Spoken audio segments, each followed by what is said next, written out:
think it's very important to remember that even though we're having a good time, we're enjoying ourselves, we're drinking, dancing, we're meeting friends, we need to think about all the other gay people across the world who don't have the opportunity to come out and be open about their sexuality. There is a big contradiction in this country between the way in which we treat our own gay citizens and the way in which we mistreat asylum seekers who are gay.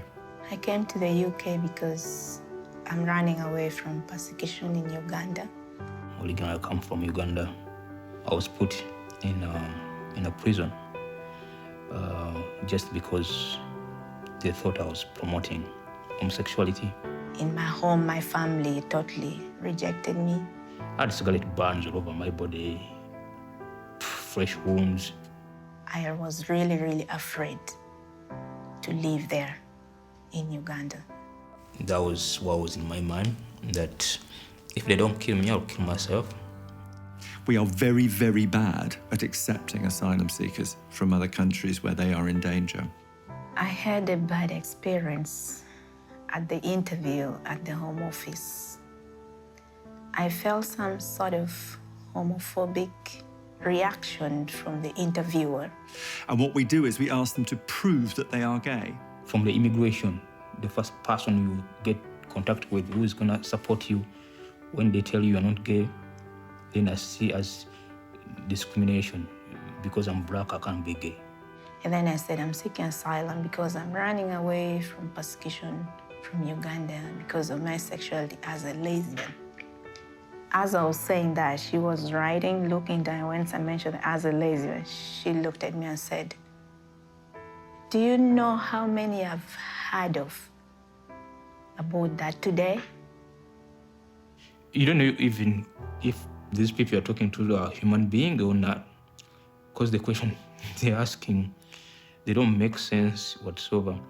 I did the interview and it's been 1 year now, so I'm in the process of waiting.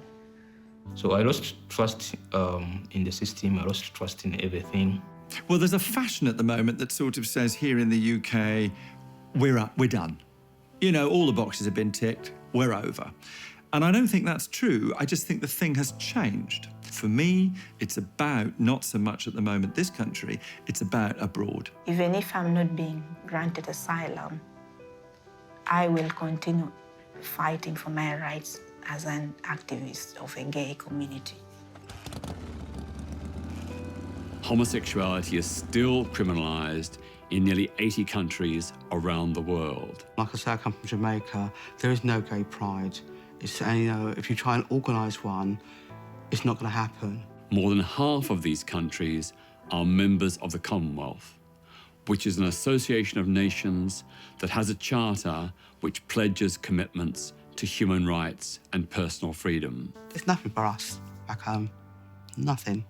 It is absolutely outrageous that 80% of Commonwealth nations criminalise same-sex relations. Here in Britain, it's important us to be seen that, you know, we're not going to be afraid, that we are here, and you're not going to deny our existence.